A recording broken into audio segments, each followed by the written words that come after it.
What's going on, Fort Worth fam? It's the kid, Big Boss Fabo, Fort Worth Fabian. I'm back again with the reaction video, man. And today the reaction title is Aunt Jemima, Uncle Ben's make changes in mid-protest. So an article had dropped, and it's a trending article about, I guess, Aunt Jemima, Miss Butterworth's, Uncle Ben's are set to disappear from America's kitchen, a look back at their racist origins. And if you're familiar with these brands, we know that there's a racist twist or origin to it. But it's got so much heart and soul into it, man. And it's like, these brands are staples in the kitchen. I mean, I don't know if your moms grew up with it in the kitchen or you just familiar with the brand. But man, like my point is, aside from the racist origins, there's so much history associated with these brands, man. Like, forget the racist origin for a minute and just the acknowledge the staple and I guess the bar set. You know, with these brands and products, man. Like, these are household kitchen things sometimes that you'll find, man, whether or not you cook with them or not, man. But yeah, these household products essentially have racist imagery dating back to Jim Crow and the slavery era. So over 131 years, Aunt Jemima's simple pancake mix has been a breakfast staple in Americans' homes. 131 years, bro. That's crazy, man. But that's what I'm saying. There's so much history behind it just for it to be removed. And maybe I should just watch this video for assuming. But yeah, like, you know, there's several articles that have been talking about this in association with the protests. So I feel like this is a lot of the change that's going to be happening or going on, in a sense of, I guess, pulling things off shelves, like taking a closer look at things that have some type of racist connection and have been, you know, overlooked in society for several years, man. So this is definitely an interesting video. Let me know your thoughts in the comment section below. This video is off of the Good Morning America channel, and it was actually dropped this morning. So let's see what they have to say. Back now with some of the most popular food brands. They are under fire this morning for racial stereotypes. The makers of Aunt Jemima, Uncle Ben, and Mrs. Butterworth's. They're under fire this morning, but have been in, you know, existence for 131 years. That's my point. Like, what? That doesn't make sense, bro. All facing criticism and vowing changes in the wake of nationwide protests. Adrienne Banker joins us now with more. Good morning, Adrienne. Good morning to you too, Michael. Yes, it's the end of what is one of the longest running trademarks and logos in American advertising. Within hours of announcing it will be renamed and rebranded, at least 3 more major food brands following Aunt Jemima's lead. Mrs. Butterworth's Cream of Wheat and Uncle Ben's Rice. Uncle Ben's parent company now says now is the right time to evolve the Uncle Ben's brands, saying... And forgive me if y'all think me shaking my head is a sign of me not agreeing with the discrimination or the racial stereotype that's been associated with these brands. I don't support that at all, but it's just so politically correct. And when people try to stand up for things because the world is... And I'm all for change. I appreciate if you're doing it out of the goodness out of your heart. And I've talked about this in a old video. I don't care about you changing or standing up for what's politically correct because everybody else is doing it. Do it because you actually care about it. But now that things have hit ahead, bro, you telling me over 131 years these products have been in association and now people care? What? You know, I just don't get it, bro. Let me know what y'all think about it in the comment section below. And I already know I'm going to hear what some of you guys are saying, but I still don't understand. Like, people now want to care about it. Is it really that bad now? Like, you know, I don't get it. They're evaluating all possibilities. On Wednesday, B&G Foods Inc., parent company of Cream of Wheat, announced it too was reviewing its packaging, which features a smiling black man in a white chef's uniform. We understand there are concerns regarding the chef image, the company said in it. Black man can't be chef. It's so racist for a black guy to be dressed up as a chef. Statement, and we are committed to evaluating our packaging and will proactively take steps to ensure that we and our brands do not inadvertently contribute to systemic racism. And Mrs. Butterworth's critics say that they feature offensive phrases and imagery. It's because I'm so thick and rich. Thick and rich? Conagra, which owns Mrs. Butterworth, says we stand in solidarity with our black and brown communities. They're now reviewing their brand. It's all about making sure that you have representation at the table for people that really can actually make a decision I mean, that decision isn't just about changing an ad. Calls for change came after this TikTok video viewed more than 1 million times, spotlighting Aunt Jemima's origins.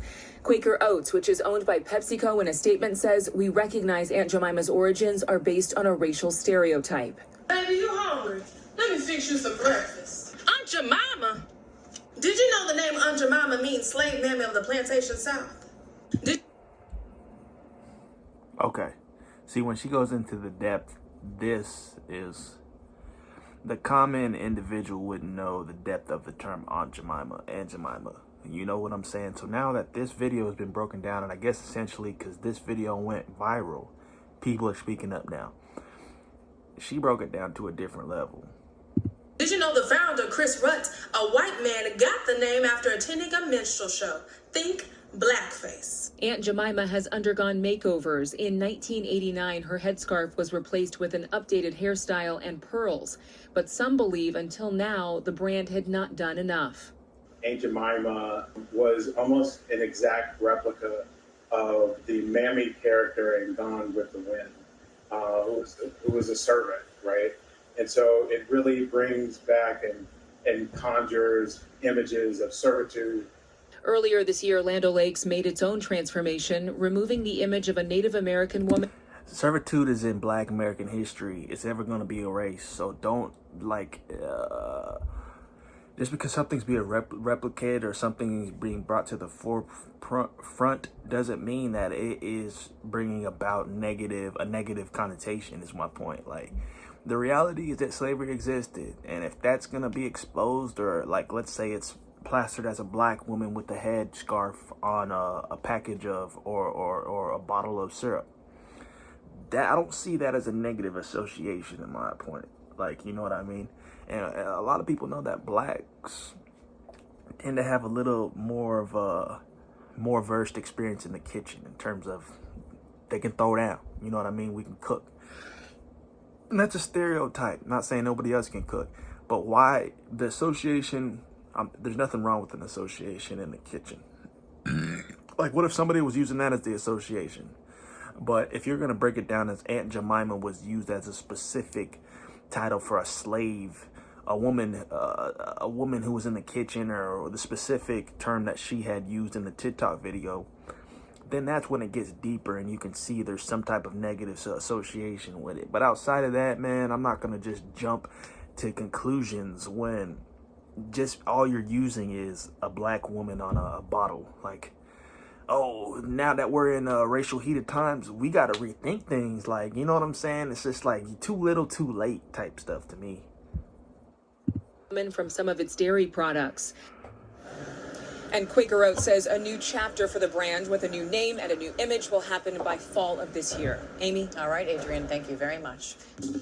Well, hey there, GMA fan. And I'm not mad at it, man. I'm not mad at it. I'm not mad at the fact that people is taking the time now to rethink things. Good. Y'all should have been doing it. But like I said, it's kind of a little too late. But I still appreciate it. I'm not going to sit here and be like, oh, there's nothing that can be done. You know, we dug ourselves too deep. No, as long as changes are being made for a good cause and a good morality, cool. Let's keep doing it, man. I really want to hear your guys' thoughts in the comment section below. I just don't think it's that huge of a deal. But I know what it stood for at its origins. And some can twist that a little bit. At the origins, yeah, there was a racist stigma to it, bro. So I get it. But at the same time, a lot of people are taking advantage of this point just to kind of go overboard with things that aren't even racially driven, or just assume that everything is racially driven now, and and I'm not that type of guy to just automatically pinpoint every single thing and oh my God, guys, look now, this is super racist and they've been doing this, bro, forever. Or look at, no, that's never been me. So, you know, if you got any comments on it, keep it clean, keep it classy, keep it positive, man. A lot of these videos, anything that's politically driven or social driven or racial driven, whatever, man, religious, I don't know. These conversations are tough and people don't want to talk to them. And sometimes in the comment section, it gets out of hand. I don't want to have negative commentary and hate in my comment section. But these are topics that are tough and people talk about. So I'm going to talk about them. I'm not going to shy away from them. But please keep it appropriate. show peace, love, and respect to everybody, bro. If we're gonna be grown enough to have a conversation, act grown enough to maintain it, you know, the conversation. So with that being said, like, comment, subscribe. Let me know y'all's thoughts in the comment section below. Follow me on Instagram and Twitter at @FortWorthFabian. Hit the notification bell, man, and till the next video, I appreciate you guys. Road to 10K, man, 10K subscribers.